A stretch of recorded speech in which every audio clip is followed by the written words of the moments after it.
Hey guys, today I'm here to talk about all the movies I watched in February. I actually managed to watch quite a few. I don't know what got into me this month because February was a short month, and on top of that I also started school in the second half of the month, so I had even less time than normal to watch movies. But I think I watched 7 in total, which is fantastic. Yay me.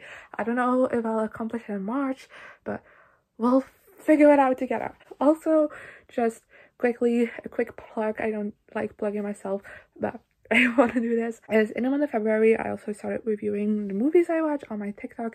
So if you want to stay up to date on which movies I'm watching as I'm watching them, as well as just my fresh thoughts, check out my TikTok. It's in the description.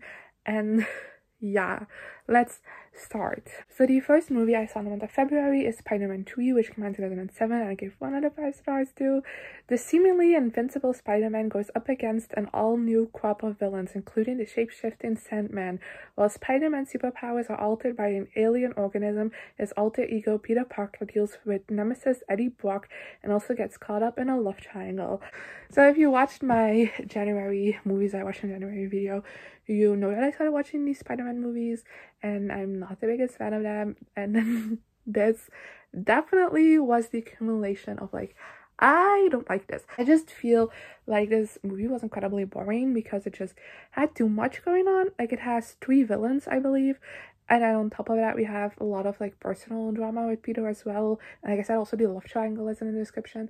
So there was a lot going on in this movie, and I feel like none of it is able to properly develop, and therefore this movie just feels very boring and very slow moving.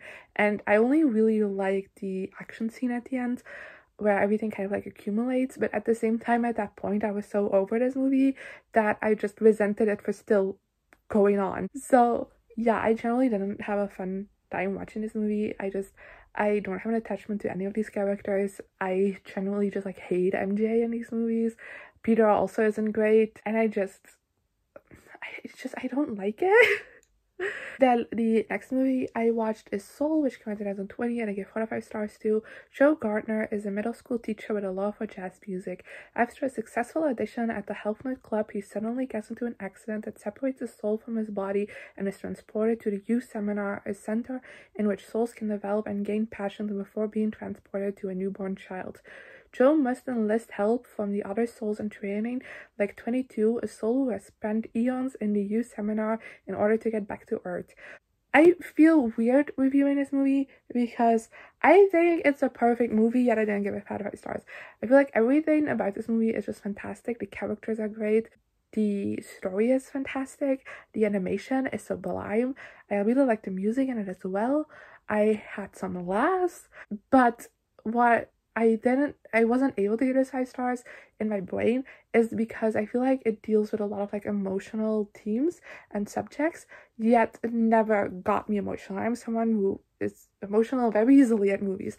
I cry like this. I don't even have to care about what's happening in the movie to cry. But I just feel when it came to those heavier emotions, they never really hit home for me while watching this movie, which is why I docked the star. But like I said, I think it is perfect in every other aspect. It's so good. So let's immediately move on to the next movie I watched, which is Fantasy Island, which came out in 2020, and I gave 2 out of 5 stars to. A group of contest winners arrive at an island hotel to live out their dreams, only to find themselves trapped in nightmare scenarios.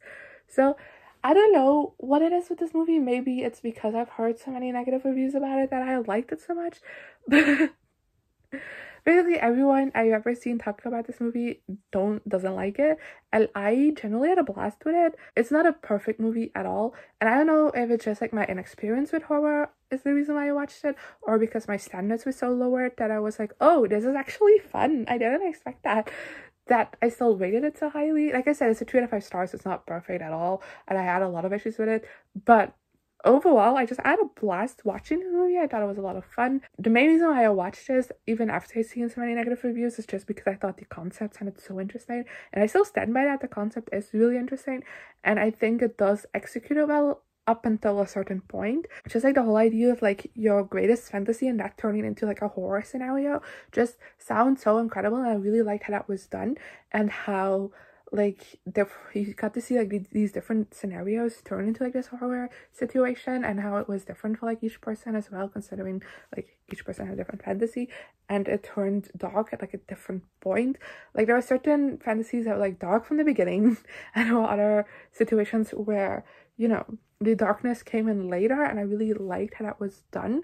It's just that when it comes to the big reveal in this movie, that's when it all goes to shit. Then the next movie I watched is Tall Girl 2, which came out in 2022, which I gave 1 out of 5 stars to. After Yodi Quayman gains popularity, her miscommunications start causing rifts with those around her, and now she really needs to stand tall. Then I liked the first one, not at all. Was I excited for a sequel? Not at all. Is Sabrina Carpenter still in this? Yes, so I watched it. Genuinely, the only reason why I watched both of these movies is Sabrina Carpenter, and I don't know how she does it, because like these movies are terrible. But the actual plot of this movie is all over the place. I feel like it tried to do too much. It's the issue of the month. It tried to do too much, because like I feel like every single character gets a side plot in this movie, and that's just way too much. And I didn't care about a single one of them, because neither of them got the proper time spent to it, and I didn't like it. And I do have to say that there were some side storylines that I liked much more than the main storyline, and I wish we would have focused on the side storyline instead, but we didn't do that.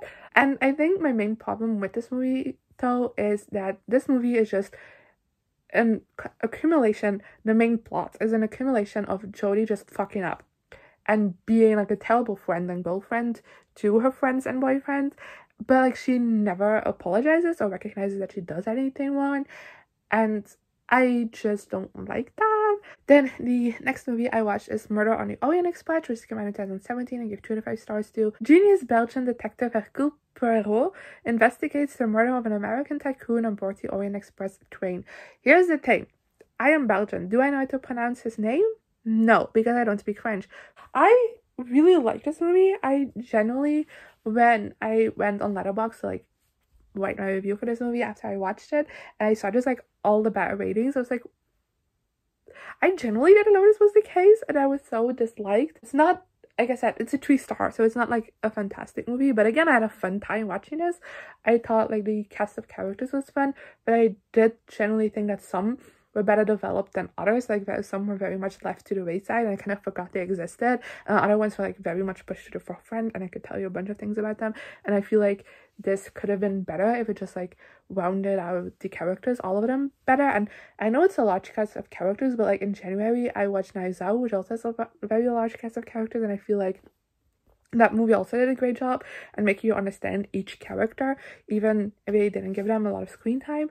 So I know that this could have done that as well, but it didn't. I do think that the actor who plays Hercule whatever, he's fantastic. I love that. I also just think that there were some funny moments in it as well, and I was very interested in what was going on, but I feel like the reveal, the ending, kind of let me down a little bit. Then the next movie I watched is This Means War, which comes out in 2012, and I gave 2 out of 5 stars to. 2 top CIA operatives wage an epic battle against one another after they discover they are dating the same woman. I watched this because it was on TV, and the trailer they showed for it just reminded me a lot of the book The Love Interest by Kale Dietrich, which is gay as fuck. I wish this was that, but sadly got this movie, I didn't really like it again, and I feel like it's mainly because it just doesn't work as a rom-com. Like, it doesn't, because there is no chemistry between any of the characters, which is, you know, it's a big deal when they're trying to sell me a rom, you know? If I need to believe in 2 separate romantic relationships, and that this woman is like generally struggling between choosing between the 2, like, show me some chemistry. What's going on? And then on top of that, I like both of the guys kind of use their like CIA resources to kind of like spy on her, to like see what her likes and dislikes are, and if she has like a preference for each one of the guys. But it like gets to a point where it's like very creepy and like kind of stalkerish, and I just, again, like, it never gets addressed in this movie, and I didn't like that. I really did like Reese Witherspoon's character. I thought she was very interesting. I liked her a lot. I did like the spy elements to this as well, like the CIA stuff. There is like a couple of scenes where they actually are doing, you know, their job, and I like those elements, which is surprising because I typically don't like spy movies. I just, not really a thing I'm into. I don't know why. And I like those parts of this movie, so that was a pleasant surprise. I'm already moving on to the last movie I watched in February, and that's Tag, which came out in 2018. I give 2 out of 5 stars to. For 1 month every year, 5 highly competitive friends hit the ground running in a no-holds-barred game of tag they've been playing since the 1st grade. This year, the game coincides with the wedding of their only undefeated player, which should finally make him an easy target, but he knows they're coming and he's ready. Again, this one is what I wanted to check out because when this initially came out, I heard about it and I again thought the concept sounded so cool. And it's based on a real story as well, which I also think is so cool. So that's why I wanted to watch it, and I generally think this was a lot of fun. Like, these actors had so much chemistry with each other and they played off each other really well, and that's just where most of my enjoyment of this movie came from. To just, like, they generally felt like a group of friends, and that's just something I really enjoyed. It's also so over the top at times, which I think is just like the over dramatization for the movie. I genuinely hope that's not how it went down in real life, because damn. But I really liked how over dramatic it got at points, like just so over the top in this game. I really liked that element to it as well, and it generally just had a great heartfelt moment towards the ending that generally made me tear up a little, because it was such a sweet ending to this movie, and I really liked that. But yeah, it's not the perfect movie. It was fun. I don't think I would probably ever rewatch it, which was also what contributed to a 3-star rating, but I had a blast watching it nonetheless. That was all I have for you today. I hope you enjoyed. Let me know in the comments down below what you thought of these movies. If you've read them, it's also if you've read them, you can read a movie. Let me know in the comments down below what you thought of these movies if you saw them, as well as the movies you watched in the month of February. And I guess I'll see you guys next time. Good. Here I am again, the same old situation. Why does the God thing have to be so complicated? Should've played it cool instead of